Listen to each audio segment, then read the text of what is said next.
So for my presentation, I did the Union of South American Nations. So why was this organization created? It was created to help the Latin American countries achieve a better place in the world, meaning to help achieve political and economic prosperity, because some of the Latin American countries were in the best spot with these NGOs, and this organization was created to try and help it and achieve a better spot for themselves and their country.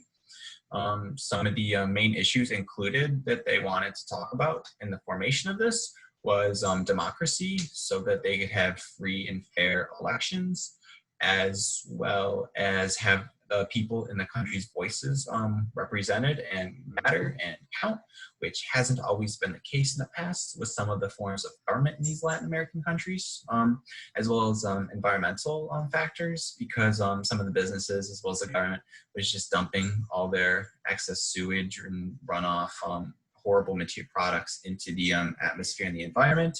So basically these regulations would help the environment stay sustainable and be around for future generations.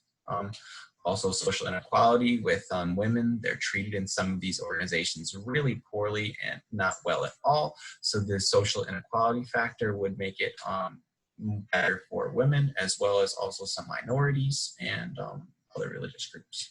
Also exclusion, it would have everyone be in kind of democracy as well as a part of the country, and not just exiled in their own part of the country. They could all kind of come together more, where in the past this wasn't as a viable solution. And then this organization actually did try to mirror the European Union and what they were trying to do, and kind of bring everyone in Latin America together to try to make the region better overall. So the history, so the treaty was passed in 2008 for the UNASUR, and basically the UNASUR was created because of the failure of the OAR, the Organization of American States, which failed because of a lack of collusion, or not collusion, because they weren't coming together. So and because of that, it led to the UNASUR coming to fruition. And the treaty was finally considered in force, which means it was acting and going in 2011, once Uruguay joined and became the last country to join, so that it was considered good. And some of the members of this organization are Argentina, Bolivia, Peru, Venezuela, Suriname, Chile, Ecuador, Guyana, and finally Uruguay. So the goals of this, for this IGO were pretty simple. They really wanted to try and have continental free trade, because before in Latin America, it was really hard with some of the different countries and the tariffs that they were implementing upon themselves to make it so that they could trade freely, and then the economies of both countries would help, because then they could produce what they were better at instead of just constantly fighting and bickering, and then that really just hurts the average middle class working person for the country. And also they wanted a single currency, just like the EU did with the euro for a large group of countries. They wanted a singular currency in this IGO in order to make it better economically for not just the governments, but for the people that live in them. And so they would also be able to travel freely throughout the countries and not having to get stopped constantly and checking into a different country to try to do different things. Also, they wanted an interoceanic highway, which would make travel and trade so much easier and more efficient. And then lastly, they wanted a defense council in order to bolster the militaries and try to solve conflicts and not let them get out of hand. Some of the successes of this IGO was the creation of the Council of Heads of State, the Council of Foreign Affairs Ministers, as well as the Council of Delegates. And these councils were ideas that were passed because of what they thought that they could do for the IGOs and for Latin America in general, to try and come together more and get some dialogue going.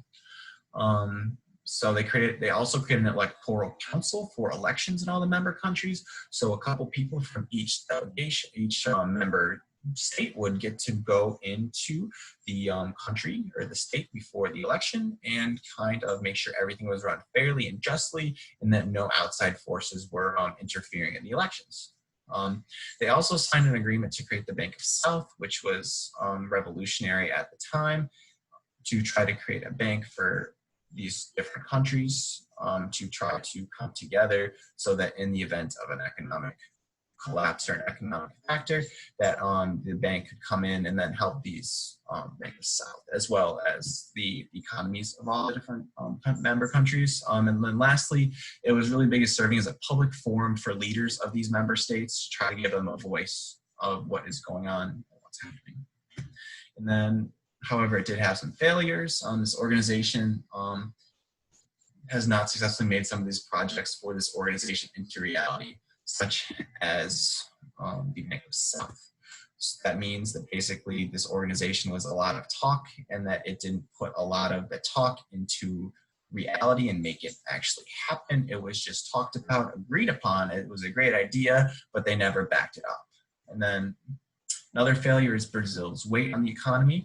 It was more than 50%. So basically Brazil's economy was bigger than every other of all the other member economies combined. So with that being said, and Brazil wanting to kind of take a little bit of a backseat, it really hurt the IGO, because Brazil was so reliant on Brazil. And then lastly, it failed to have any legal or institutional structure in the organization as a whole, meaning that basically it failed to have structure in the organizations and the chairperson for the IGO. It was really hard to keep appointing them and then have that chairperson be approved with all the other members approving them without this constant bickering and infighting because of the thought of advantage of them being in charge and having that country have a slightly different position than another country caused a lot of fighting and just not, and then just that without those structures, it allowed the organization to kind of collapse. And that's why this organization isn't around today.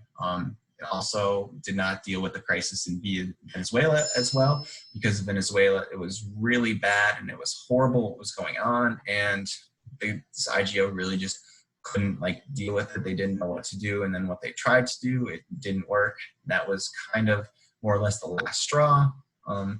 As well as the organization lacked leadership, as Brazil was not at the front of this group, being the largest member. They kind of wanted to take a back seat. And then when that happened, it led to nothing good, because the headquarters was in Ecuador, and all these other countries just, they didn't want to get too far involved because they saw Brazil as the biggest member not taking that leadership front role.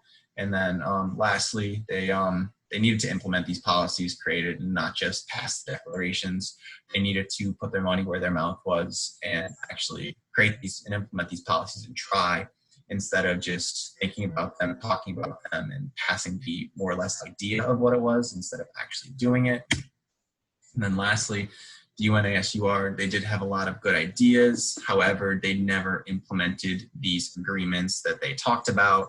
They never actually really tried and did everything that they could to implement these, all the infighting. And then lastly, it really came down to the physical action needed to take place so the members can get behind it and support the issue and contribute to it monetarily and just keep going with it instead of just kind of letting it die and not putting any of these what they talked about into fruition. So those are my sources. So that was my presentation on the UNASUR, and thank you.